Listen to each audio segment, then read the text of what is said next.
Hello everyone, कैसे हैं आप सब। तो आज हम पढ़ेंगे हमारी इंग्लिश के फर्स्ट फ्लाइट बुक से चैप्टर नंबर 7 का स्टोरी नंबर 2, जो कि है कुर्ग, रिटन बाय लोकेश एब्रोल। तो चलिए शुरू करते हैं। Coorg, second story. Coorg is coffee country famous for its rain forest and species. तो कुर्ग एक ऐसी जगह है जहाँ पे ज़्यादा मात्रा में कॉफ़ी उगाई जाती है, कॉफ़ी की प्लांटेशन होती है। और ये फेमस है किसके लिए? अपने रेन फॉरेस्ट के लिए और तरह तरह के मसालों के लिए। Midway between Mysore and coastal town of Mangalore sits a piece of heaven that must have drifted from the kingdom of God. तो मैसूर और मैंगलोर के कोस्टल टाउन के बीच में एक जगह है बिल्कुल स्वर्ग जैसी, जो कि भगवान के राज्य से आई है। ठीक है। This land of rolling hills inhabited by a proud race of martial man, beautiful women and wild creatures. तो मार्शल मैन होते हैं, मार्शल यहाँ पे दे रखा है, having to do with wars, यानी कि जो युद्ध में हिस्सा ले चुके हो, मतलब योद्धा जैसे लोग। ठीक है।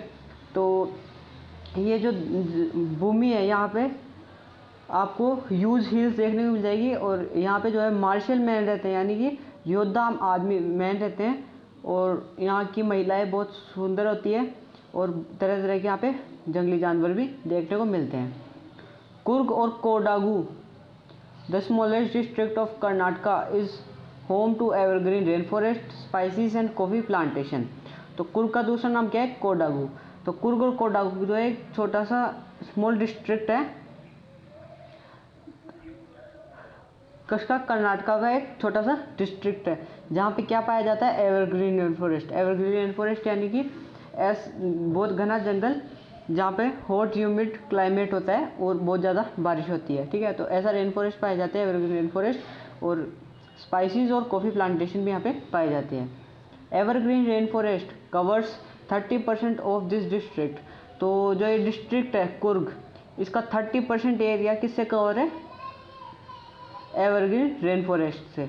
During the monsoon it pours enough to keep many visitors away. तो मानसून के टाइम पे जो है यहाँ पे बहुत ज़्यादा बारिश होती है, बहुत ज़्यादा मात्रा में बारिश होती है, हैवी रेन होती है, जिसकी वजह से बहुत से विजिटर्स यहाँ पे आ नहीं पाते। The season of Joy commences from September and continuous till March.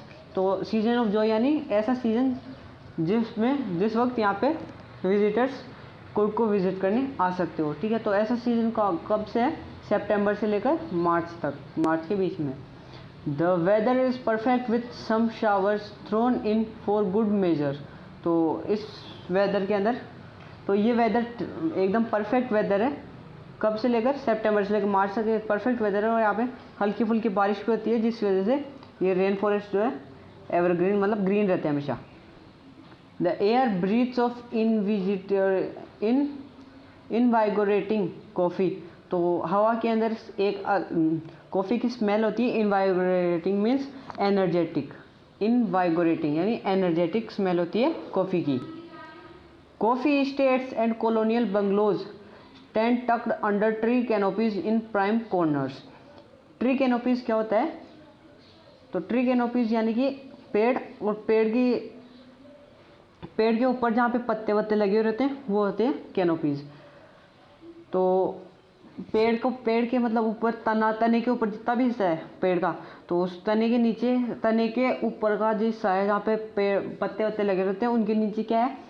Coffee states है, और कॉलोनियल बंगलोज यानी ब्रिटिश द्वारा बनाए गए बंगलोज है, जो कि उनकी ट्री की कैनोपी के नीचे है। वो भी बेस्ट यानी प्राइम कॉर्नर यानी बेस्ट लोकेशन पे बने हुए हैं। ठीक है। The fiercely independent people of Coorg are possibly of Greek और Arabic descent। यानी कि बिल्कुल इंडिपेंडेंट, जो किसी के ऊपर डिपेंडेंट नहीं है। कुर्ग ऐसे लोग हैं जो या तो ग्रीक के या फिर अरबिक के डिसेंट यानी आगे के वंशज है, या तो ग्रीक के या अरबिक के। तो इसमें ऐसा क्यों कहा गया है आगे अभी पता चलेगा। तो सबसे पहले बताएंगे कि ये ग्रीक के क्यों, ऐसा क्यों माना जाता है कि ये ग्रीक के वो है, वंशज है। कौन? कुर्गीज। ठीक है। तो देखते हैं As one story goes, a part of Alexander's army moved south along the coast and settled here when return became impractical. तो एक बार जो है अलेक्जेंडर की आर्मी साउथ से होते हुए यहाँ पे आई थी, कहाँ पे, कुर्ग में आई थी और यहीं पे सेटल हो गई थी क्योंकि इनका जाना यहाँ से मुश्किल हो गया था. These people married amongst the local and their culture is apparent in the martial tradition, marriage and religious rites which are distinct from the Hindu mainstreams.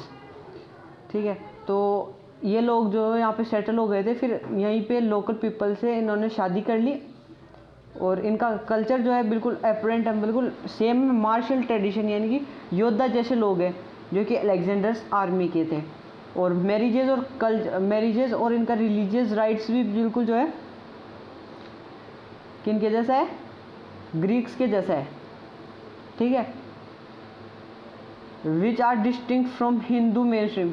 Hindu mainstream यानी ऐसा रिलीजियस जो लगभग सभी लोग फॉलो करते हैं.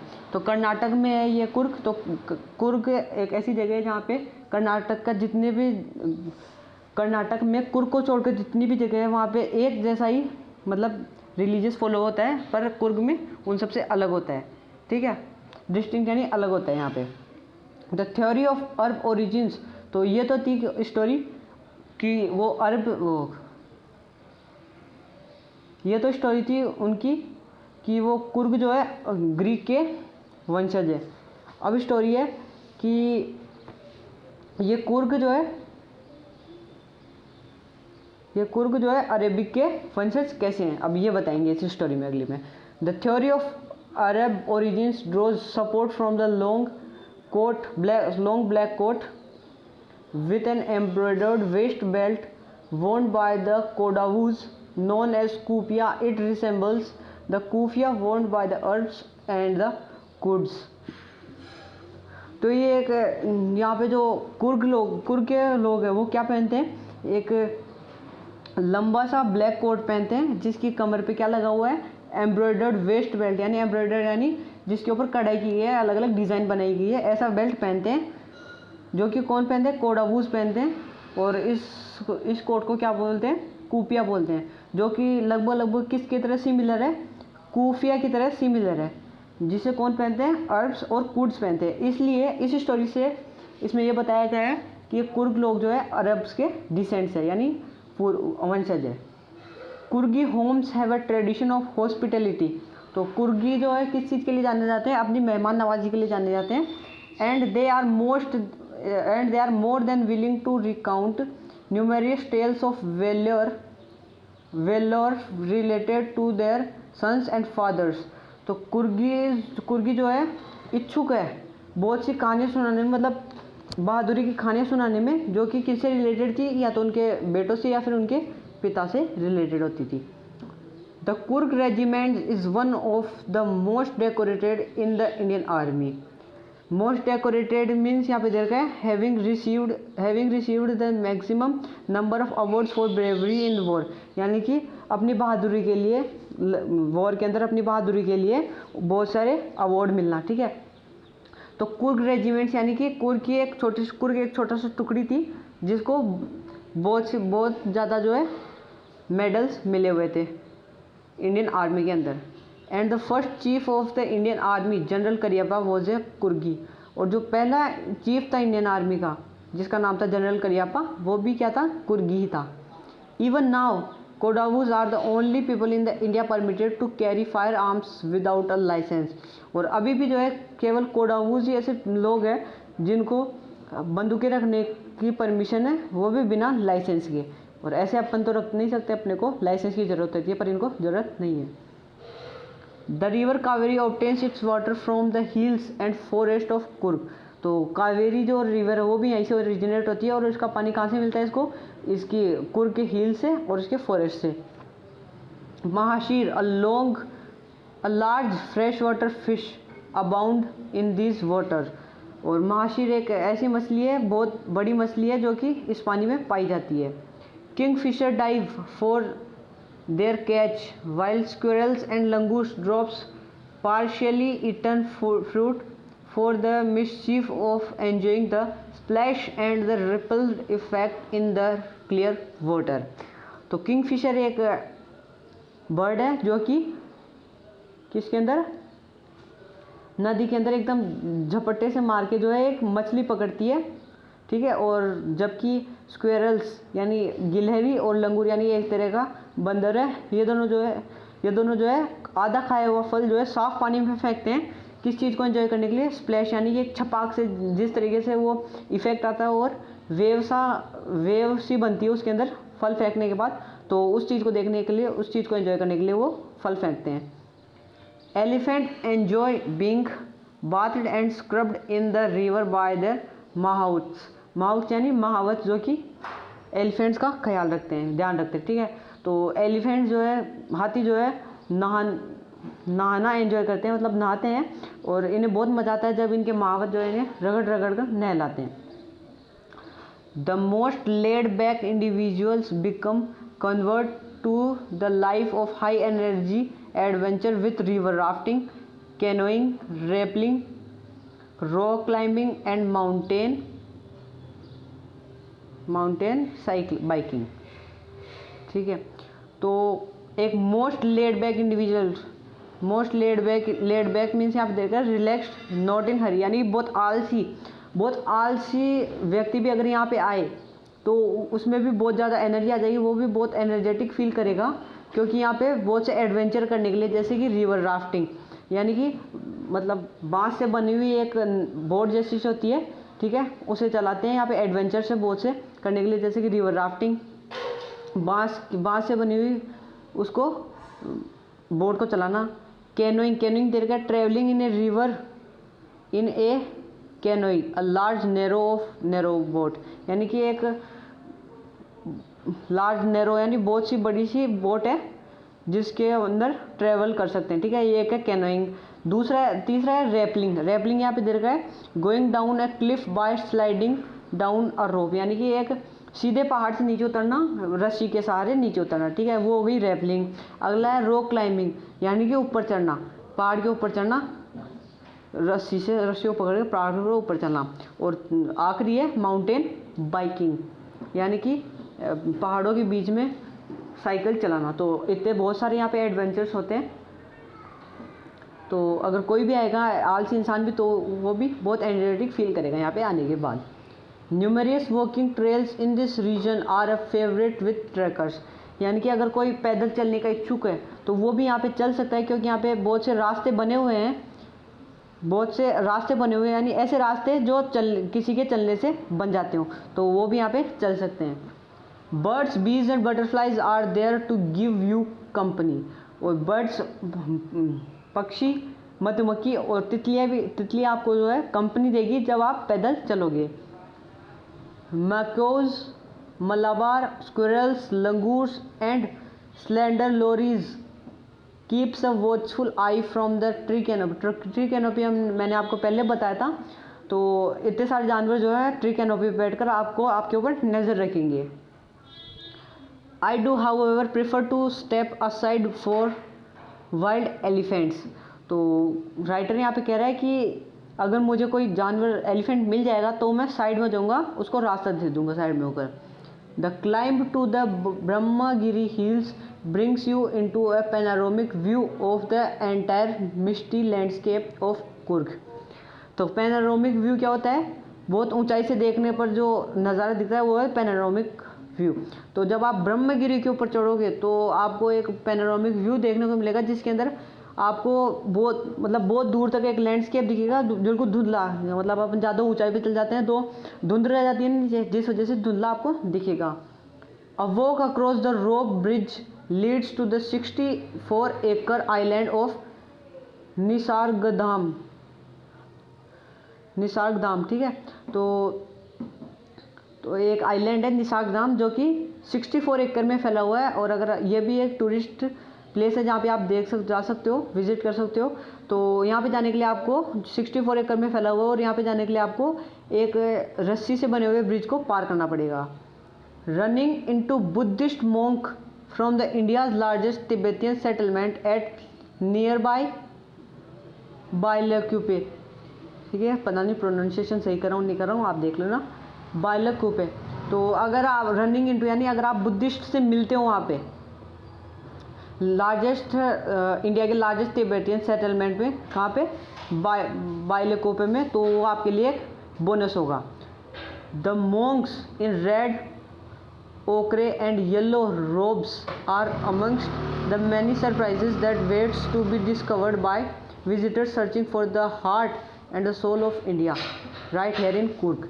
और अगर कोई इंडिया के बारे में बहुत गहराई से अगर जानना चाहता है, ठीक है, और अगर वो मोंक से मिलता है जो कि रेड कलर के या फिर ब्राउनिश येलो कलर के कपड़े पहने हुए रहते हैं, तो उनके लिए ये बहुत सरप्राइज़ की बात होगी। तो यही थी बस ये स्टोरी।